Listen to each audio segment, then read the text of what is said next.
Okay.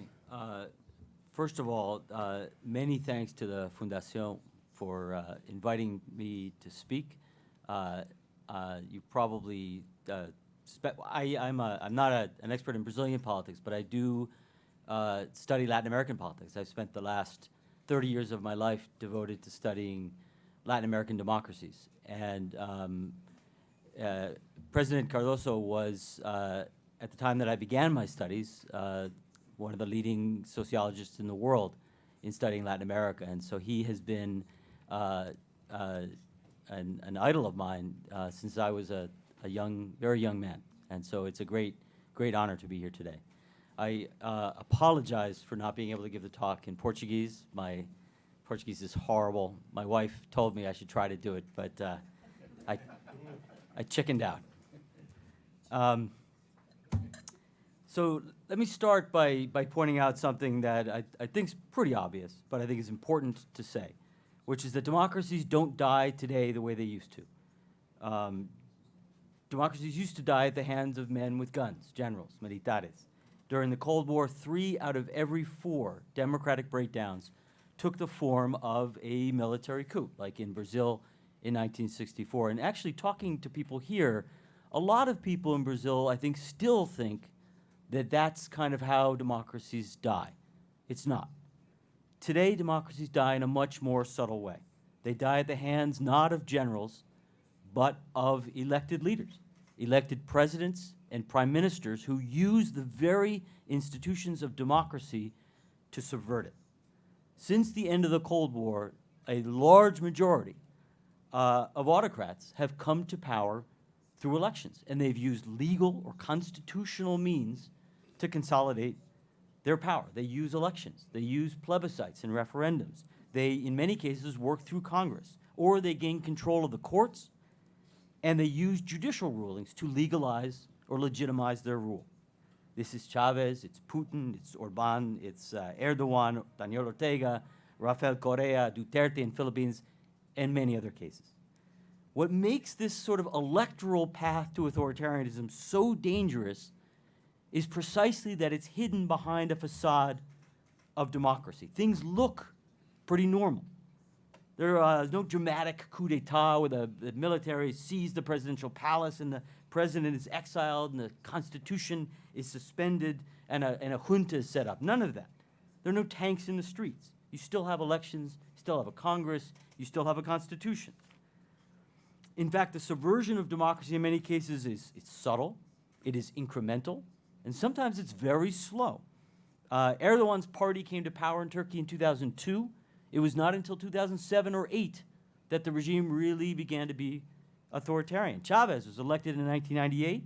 It was not until 2006 or 2007 that it was clear that the regime had slid into authoritarianism. That's 7 or 8 years. So as a result, because it is so subtle, because the process of manipulating institutions is so subtle, incremental, slow, citizens often are not aware that they're losing their democracy until it is too late. In 2011, there was a survey in Venezuela. This is 13 years after Hugo Chavez was elected president. They found in 2011 that a majority of Venezuelans still believed that they were living under a democracy. They were not. So if democratic breakdown today begins at the ballot box, not in the barracks, one of the keys to protecting democracy is keeping authoritarians from getting elected in the first place. And that means we have to be able to identify authoritarians when they're still candidates. Back in the 1970s, the great political scientist Juan Linz, who really devoted the bulk of his career to studying how democracies die. He was born in Weimar, Germany, raised in Spain during the Civil War, and really devoted his professional career to figuring out how democracies die. He wrote a very, very widely circulated book in the 1970s called The Breakdown of Democratic Regimes, in which he proposed what he called a litmus test to identify authoritarian behavior. Daniel, my co-author, and I took that litmus test and kind of updated it and revised it. Linz wasn't always the clearest of writers, and presented kind of an updated version of that litmus test in our book. The test includes 4 types of candidate behavior that should set off warning bells, that should make us nervous, that should make us worry if we see it. These are the four, and these come mostly from Linz. One is a rejection of democratic rules of the game, a refusal to play by democratic rules of the game, pretty obvious. A second one is toleration or encouragement of violence. A third is a denial of the legitimacy of one's partisan rivals, opponents. And a fourth is an expressed willingness to curtail the civil liberties of opponents, including in the media. When a politician exhibits one or more of these behaviors, we should worry. And more importantly, we should not elect them. Now, obviously, there is no perfect, no fail-safe mechanism for identifying autocrats. But in our research, we found that most elected autocrats do, in fact, pass this test. They do, in fact, exhibit signs of authoritarianism. They reveal their authoritarianism before they get elected. There are a few who say scary things while they're candidates and they end up behaving themselves in office. But the vast majority of them do what they say they're going to do. They behave as authoritarians as candidates, they engage in authoritarian discourse as candidates, and they attack democratic institutions as presidents and prime ministers.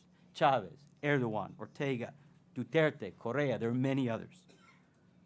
So the lesson I take from that is we need to take what candidates say seriously. They're not bluffing. Now, extremist candidates, authoritarian figures, appear in all democracies from time to time. The United States has a long history of them. The question is, how do we keep them away from the center of power? And here, and again, we draw heavily on Juan Linz. The political elite, and particularly political parties, play a very, very important role. Elected authoritarians rarely come to power on their own. They almost always get help from the political establishment. Somebody from the political or economic elite opens the door for them. Some mainstream politicians calculate that an alliance, working with, flirting with this extremist figure can help them politically in the short run, help them win power, help them stay in power, help them defeat somebody else that they don't like. And the assumption is that if this extremist wins power, the establishment can control him. That deal, that Faustian bargain, often backfires.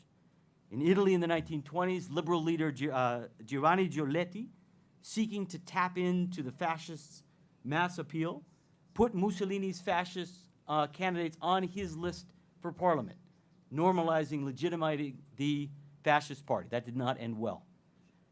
In Germany in the late 1920s, conservative leaders forged an alliance with Hitler, hoping to sort of tap into Hitler's grassroots support to shore up their own declining base. The conservatives were in decline.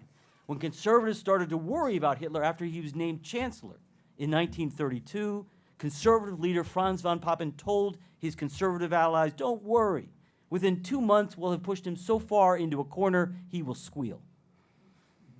More recently in Venezuela, former President Rafael Caldera publicly sympathized with Hugo Chávez's first coup attempt in 1992, helping to legitimize Chávez. 2 years later, as president, he let Chávez out of prison.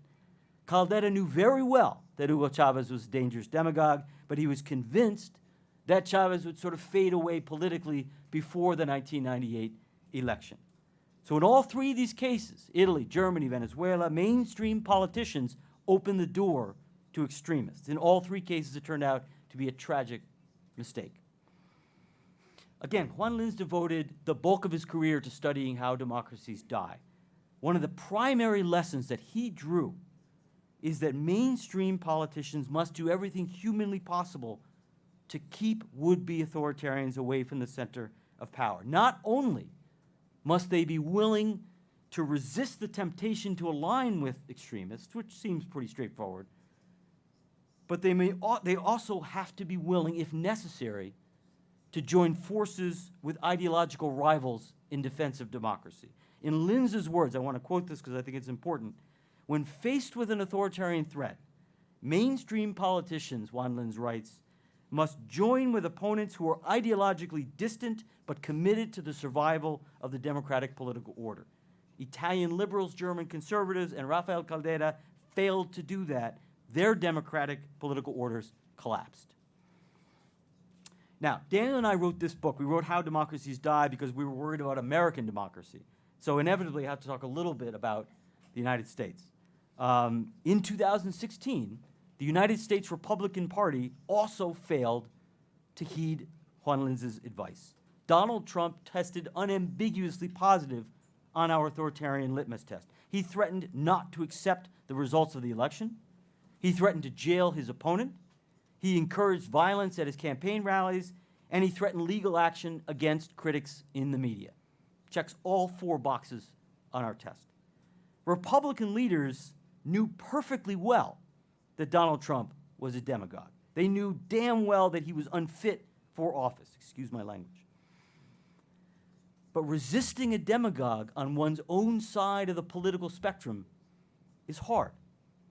It often means short-term political defeat, and no politician anywhere likes to lose. So politicians often rationalize. They tell themselves and they tell others that the demagogue may not be so bad, that they can control him, and that in any event, it's better handing power to him than handing power to one's ideological rivals. And that's what Republican leaders did. No Republican leader, not a single national elected Republican official, no governor, no senator, no member of Congress, was willing to do the one thing that would have ensured Trump's defeat. That is, endorse Hillary Clinton. The fact that not a single Republican endorsed Hillary Clinton sent a very clear message to Republican voters. It told them that it was a normal election, that Donald Trump was a normal candidate, that this was a normal two-party race. And in the context of a so-so economy, in the context of a closely divided electorate, that was enough to get Donald Trump elected. So now Americans are faced with a potentially authoritarian president. That's where political institutions come into play. And I want to talk a little bit about formal and informal institutions. Americans, as you probably know, have a lot of pride and a lot of faith in our Constitution. And in fact, our constitutional system of checks and balances has constrained many powerful and ambitious presidents in the past. Andrew Jackson, Franklin Roosevelt, Nixon. But one of the key arguments of our book is that constitutions by themselves are not enough to save a democracy, to protect a democracy. They have to be reinforced, supported, complemented by unwritten rules, what we call democratic norms. And the book focuses on 2 norms in particular. The first is what we call mutual toleration, or accepting the legitimacy of one's partisan opponents. That means that no matter how much we disagree with the other party, no matter how much we dislike the other party, we accept, at least in public, that they are loyal citizens who love the country just as much as we do, and who have an equal and legitimate right to compete for power, and if they win elections, to govern. In other words, we do not treat our rivals as enemies. The second norm is what we call forbearance. This is a little trickier. Forbearance means refraining from exercising one's legal right. It is an act of self-restraint. It is an underutilization of power. We do not often think about forbearance in politics, particularly in Latin American politics, but it is absolutely vital to making democracy work. Think for just a second about what the U.S. president is constitutionally able to do, legally able to do. The president can pardon whoever he wants at any time for whatever reason he wants. Even himself. That's unclear, but the Constitution doesn't rule it out. That may be tested. Any president of the United States with a majority in Congress, like Donald Trump has today, can pack the Supreme Court. The president does not like the ideological makeup of the Supreme Court. His allies in Congress can pass a law expanding it from 9 to 11 to 13 to 15 and fill it with loyalists. Perfectly legal to do that. Or think about what the U.S. Congress can do. Congress can refuse to fund the government. It can shut the government down. And as all of you know, the Congress can remove the president for any reason it wants, legally. My point here is that politicians can exploit the letter of the Constitution, even a very good Constitution like the United States is, can exploit the letter of the Constitution in ways that undermine, even eviscerate the spirit of the Constitution. Legal scholar Mark Tushnet, a Harvard professor, calls this sort of behavior constitutional hardball. I do not know how to translate constitutional hardball into Portuguese. Good luck, whoever's doing the translation. But I'm going to use that term, constitutional hardball. It is the use of the letter of the law to undermine the spirit of the law. You look at any failing or failed democracy anywhere in the world, and you will find an abundance of constitutional hardball. Germany and Spain in the 1930s, Argentina under Perón, Venezuela under Chavez, contemporary Hungary, Turkey, Poland.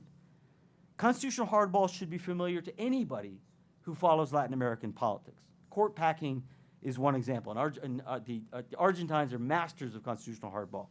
Presidents Perón, Menem, Kirchner all packed the Supreme Court. They did it in ways that were technically legal, constitutional.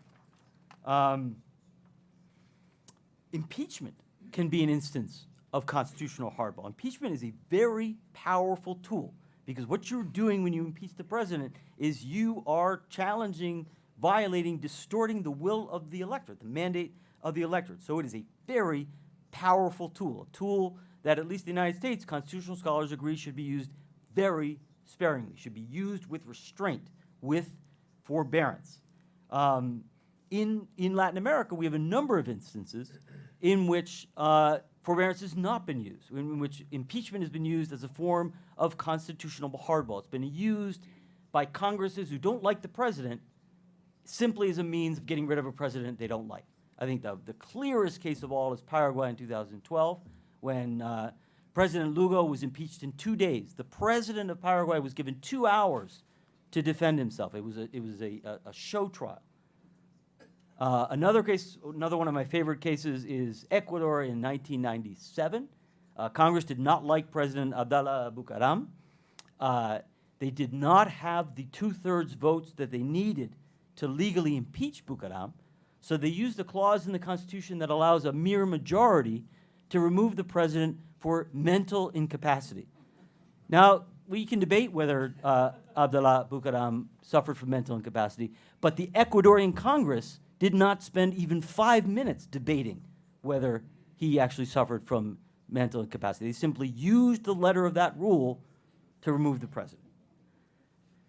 Constitutional hardball turns what should be neutral institutions into partisan weapons, into weapons that are used against one's opponents. That, if frequent enough, can undermine and even kill a democracy. This is Peronist Argentina, it's Chavista Venezuela, it's Erdogan's Turkey. What prevents a constitutional democracy from descending into regime-threatening constitutional hardball is the norm of forbearance. It's a shared commitment by politicians to institutional restraint, to defending the spirit of the law above and beyond the letter of the law. It is basically politicians saying, yes, legally I can do that, but we don't do things that way here. That's incredibly important in a democracy. Now, in the United States, we argue in the book that norms of mutual toleration and forbearance were pretty strong throughout the 20th century. But we also argue that in the last couple of decades, those norms are weakening in our country. During the Obama presidency in particular, Republicans began to abandon mutual toleration. Republican leaders told their followers over and over again, in public and in private, that President Obama did not love America, that Obama and the Democrats were not real Americans. Hillary Clinton suffered a similar treatment. Donald Trump repeatedly called her a criminal, and Republicans chanted, "Lock her up," live on national television in their party Congress. The erosion of mutual toleration, the fact that Republicans have begun to question the legitimacy of their rivals, call them not American, call them criminal, worries us. Because without mutual toleration, politicians are encouraged, tempted, often pushed to engage in constitutional hardball. What do I mean? When we view our rivals as enemies, when we view our rivals as an existential threat, we're tempted to use any means necessary to prevent them from gaining power. And that is beginning to happen in the United States. Constitutional hardball is on the rise in the United States. An early example was the partisan impeachment of Bill Clinton in 1998, basically on a technicality. That was the first impeachment in the United States in 130 years. In the last decade, about a dozen Republican-controlled states have passed legislation making it harder for poor and minority citizens who tend to vote Democrat to vote. They're trying to tilt the playing field by restricting the electorate. Most stunning of all, in my opinion, was the Senate's refusal in 2016 to allow President Obama to fill the Supreme Court vacancy created by the death of Justice Antonin Scalia. That was the first time that that happened, that Congress had refused to allow the president to even try to fill a spot in the court. First time that happened since 1866, since the Civil War. So the soft guardrails that have been protecting our democracy are weakening in the United States. So what causes that? What causes norms of mutual toleration and forbearance to weaken, to erode? We argue in the book that it's primarily a product of polarization. Let me talk a little bit about the United States, and I'll move on to Brazil. In the United States, Republicans and Democrats have come over the last 20 years to fear and loathe one another. One interesting piece of data. A survey in 1960 found that 5% of Republicans and 4% of Democrats said they would be unhappy if their kid, if their child, married somebody from the other party. Today, it's 50%. 50%. 49% of Republicans and 55% of Democrats say the other party makes them afraid. Afraid. We have not seen that level of fear, partisan fear and hatred, since the end of the Civil War. And this is not traditional left-right polarization. America's partisan differences run deeper than that. They're about race, religion, and culture. So whereas the Democratic Party has become a very heterogeneous mix of urban secular whites and a range of ethnic minorities, the Republican Party remains overwhelmingly white and Christian. So what? Why does that matter? It matters because white Christians are not just any group in the United States. They were once a dominant electoral majority, and more than that, they used to sit unchallenged atop the country's social, economic, political hierarchies. They filled the presidency, they filled the Congress, they filled the Supreme Court, the governor's mansions, they were the CEOs of the major companies, they were the newscasters on television, they were the movie stars, they were the college professors. Those days are over, as you all know. But losing a majority and losing one's dominant social status can be deeply threatening. Many Republican voters feel like the country that they grew up in has been taken away from them. That, we think, is what ultimately drives polarization in the United States. The problem is, polarization can kill democracies. When politics is so deeply polarized that each side views a victory by the other side as something that is intolerable, unacceptable, democracy is in trouble, because when an opposition victory is seen as something that's intolerable, you start to justify using extraordinary measures to prevent that from happening. Things like violence, things like election fraud, things like coups. That's what happened in Spain in the 1930s. It's what happened in Argentina for decades after the rise of Perón. It's what happened in Brazil in the early 60s. It's what happened in Chile in the 1970s. U.S. democracy, and this is where I'm going to stop talking about my country, is far from dead. It still has pretty robust institutions. But the democratic norms, the informal, unwritten rules that used to sustain our institutions are being eroded by polarization. So I think there is real reason for concern in my country.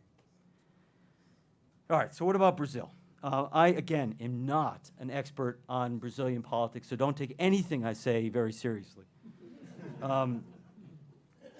But I think our book's arguments are relevant here, too. First and foremost, most obviously perhaps, like the United States in 2016, Brazilians face the specter of an authoritarian presidential candidate. My host, Rodrigo, requested that I do a little homework before my visit here, so a couple of research assistants at Harvard helped me do some research on Bolsonaro, and we applied our litmus test to Bolsonaro. Here are the results. You probably will not be surprised that he tests positive in flying colors. Indicator number one, does he reject democratic rules of the game? Throughout his career, as far as we can tell, going back to the 1980s, Bolsonaro has praised the military dictatorship and challenged the legitimacy of the post-1985 democracy. In 1993, he declared, "I am for dictatorship," called for the closure of Congress, like in Fujimori's Peru the year earlier. More recently, Bolsonaro declared that what happened in 1964 was not a coup. He promised a Chavista-like packing of the Supreme Court, and he questioned the legitimacy of Brazil's electoral system, calling it rigged. He just named as his vice presidential candidate a general who at various points has signaled his openness to a military coup. So not only has Bolsonaro rejected democratic rules of the game, but he's actually done so in a way that is more open and more egregious than Erdogan, than Fujimori, than Chavez, than Orban. None of those guys openly embraced dictatorship. Okay, so he passes that one. Check that box. Indicator number two, toleration or encouragement of violence. In 1998, Bolsonaro said the military should have killed 30,000 people, including Fernando Henrique Cardoso. He's encouraged the extrajudicial police killing of suspected criminals. He has embraced death squads in Rio de Janeiro. He's justified the extrajudicial killing of 19 farm workers in Pará in 1996. Indicator number three, denying the legitimacy of one's partisan rivals. Bolsonaro has called President Cardoso a corrupto who should have been killed during the dictatorship. He calls Lula a criminal, wants to imprison him, and says he, if in government, will treat the MST as terrorists. Indicator number four, a willingness to curtail the civil liberties of opponents. Bolsonaro has repeatedly endorsed the use of torture and extrajudicial killing, including against leftist politicians and activists. So Bolsonaro is a thoroughly authoritarian figure. That distinguishes him, and I think this is very important, that distinguishes him from all of his rivals, all of his major rivals in the 2018 presidential race. It distinguishes him from Alckmin, from Marina Silva, from Haddad, from Ciro. My host also requested that I do a little research on these other candidates, and we did. None of them show up on this litmus test. Ciro Gomes, from the best of my research, has a big mouth. But we found no evidence of authoritarian tendencies. Being hot-tempered and being offensive is not the same thing as being authoritarian. Taking bribes, as Lula allegedly did, is not the same thing as being authoritarian. This is very important. Center-left politicians, even corrupt ones, do not generally threaten democracy. Authoritarian candidates do threaten democracy. So Brazil may be headed to one of those critical moments that Lins wrote about, when political and economic elites may have to choose, may be forced to choose between their short-term political and policy goals and the long-term defense of democratic institutions. And the overwhelming lesson of my research is that Brazilian elites should resist the temptation to back Bolsonaro under any circumstance, under any second-round scenario you can imagine. I worry when I read that Bolsonaro was applauded by the National Confederation of Industry last month, and that according to CNI President Robson Andrade, many entrepreneurs like Bolsonaro because he shows authority. I worry a lot that business leaders will decide that Bolsonaro is worth the risk maybe because of the economic policies that Paulo Guedes can deliver, or maybe because it's just better than having to deal with a government led by Ciro or Haddad. This is the historic mistake that Italian liberals made. It's the mistake that German conservatives make. It's the mistake that U.S. Republicans are making today. Okay, so how strong are Brazil's democratic norms? My sense, and I'm, again, not an expert, is that between the early 1990s and somewhere in Dilma's presidency, they were actually relatively strong, certainly by Latin American standards. The two main parties, the PT and the PSDB, accepted one another as legitimate. They didn't like each other very much. They competed pretty intensely. They did not treat each other as enemies or as an existential threat. And Brazilian politicians engaged in a certain amount of forbearance, the kind of constitutional hardball that we saw in countries throughout the 1990s and 2000s that we saw in Argentina and Peru and Ecuador and Bolivia was less common in Brazil. For the most part, in the 1990s and well into the 2000s, Brazilian politicians largely refrained from egregiously using institutions as weapons against their opponents. There were no Kirchner or Menem or Chavez-style court packings. There were no politicized impeachments like in Ecuador and Paraguay. There were no efforts to exclude major candidates like in Mexico and Peru. And of course, there were no constitutional reinterpretations that allowed the president to run for a third or fourth or fifth term. But like the United States, it looks very much to me like Brazil's democratic norms have been weakening considerably in the last 4 or 5 years. Politics, as all of you know, has polarized, and as a result, mutual toleration has begun to erode. So during Dilma's presidency, many people on the center-right began to view the PT as an existential threat. They worried that the PT was becoming a dominant party bent on entrenching itself in power for decades, like the Mexican PRI. Some on the right even began to describe the PT as a totalitarian threat. For their part, PT leaders have been describing even their moderate center-right opponents as golpista, especially since Dilma's impeachment. Some petistas even call their right-wing opponents fascist. This is a problem. Again, the erosion of the loss of mutual toleration encourages the politics of constitutional hardball, because when we view our rivals as enemies, when we view our rivals as golpistas or as totalitarians, we become tempted to use any means necessary to defeat them. And in fact, Brazilian politics has seen a rise in constitutional hardball. Dilma's impeachment, I disagree with my PT friends. Dilma's impeachment was not a coup. It was entirely legal. It was entirely constitutional. It was, though, a case of constitutional hardball. Dilma was impeached, in my view, basically on a technicality for political reasons. Dilma, of course, also engaged in constitutional hardball. One obvious case is when she tried to name Lula as her chief of staff in order to protect him from prosecution. Or take the case of Lula and his imprisonment. His imprisonment, his exclusion from the 2018 election is clearly legal. It may well be justified. But it's also a case of judicial hardball, because judges very clearly sped up the case and they have pressed the law to the hilt. Lula did not have to be imprisoned before the 2018 election.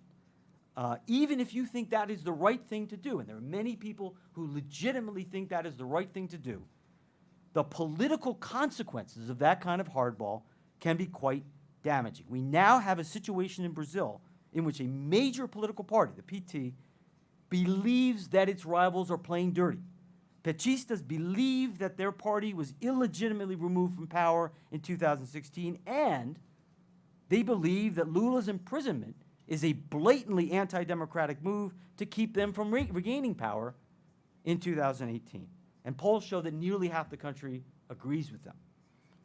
This is a real problem. Brazil is facing a real problem of polarization. On the one hand, much of the center and center-right fears that the PT wants to perpetuate itself in power and that it will use any means necessary to do that.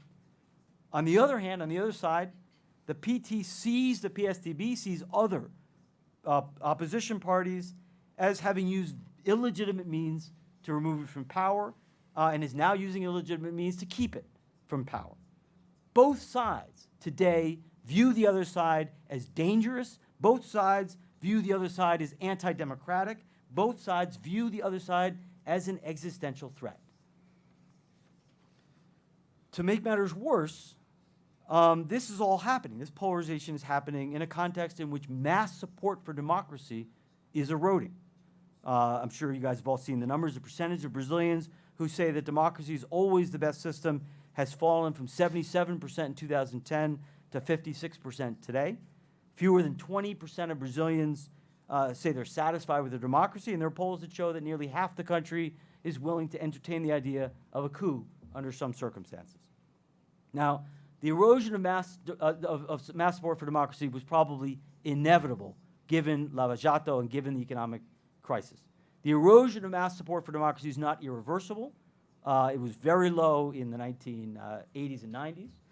The erosion of mass support for democracy is not fatal for democracy, but it does make it more vulnerable. And it means that it's up to the elite, at least now, in this moment, to defend it. It means it's up to the elite to defend democracy. So why should the elite defend democracy? I want to close by offering a few reasons. First of all, there is no reason, no evidence in social sciences that authoritarianism will provide any better solutions to Brazil's problems.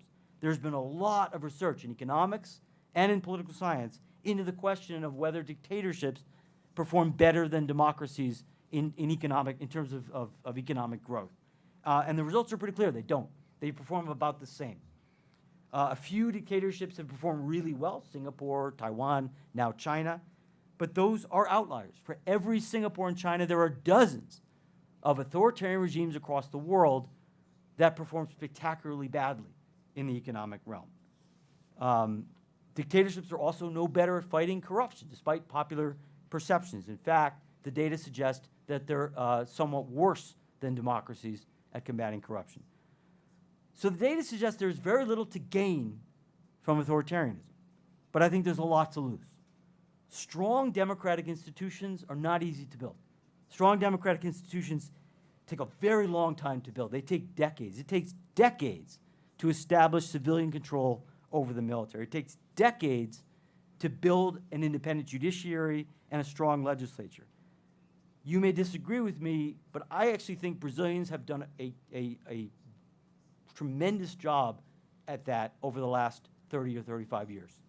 Never before in history have civilian control of the military, judicial independence, and civil and human rights been as entrenched as they are in Brazil over the last quarter century.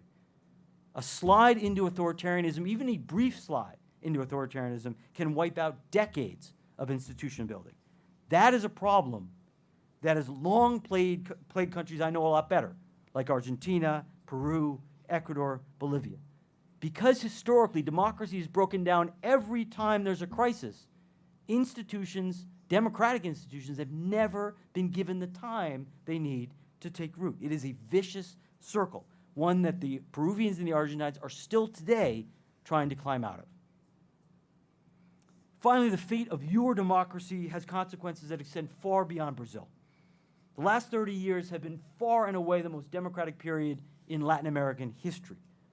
But as all of you know, the international environment is much less favorable to democracy today than it was in the 1990s, for reasons that are obvious. At the same time, public satisfaction, public support for democracy has eroded, has declined across much of Latin America. It's not just Brazil. It's Mexico, Colombia, Argentina, Peru, even Chile and Costa Rica. Brazil is a really influential country. If democracy fails here, it could trigger a wave of democratic breakdowns across Latin America. It wouldn't be the first time. The 1964 coup had an enormous impact in Latin America. It helped to encourage militaries to seize power in Argentina, in Bolivia, in Ecuador, and Peru, eventually in Chile and Uruguay. It would be truly tragic, in my opinion, if that kind of history were to repeat itself. Let me stop there. Thank you.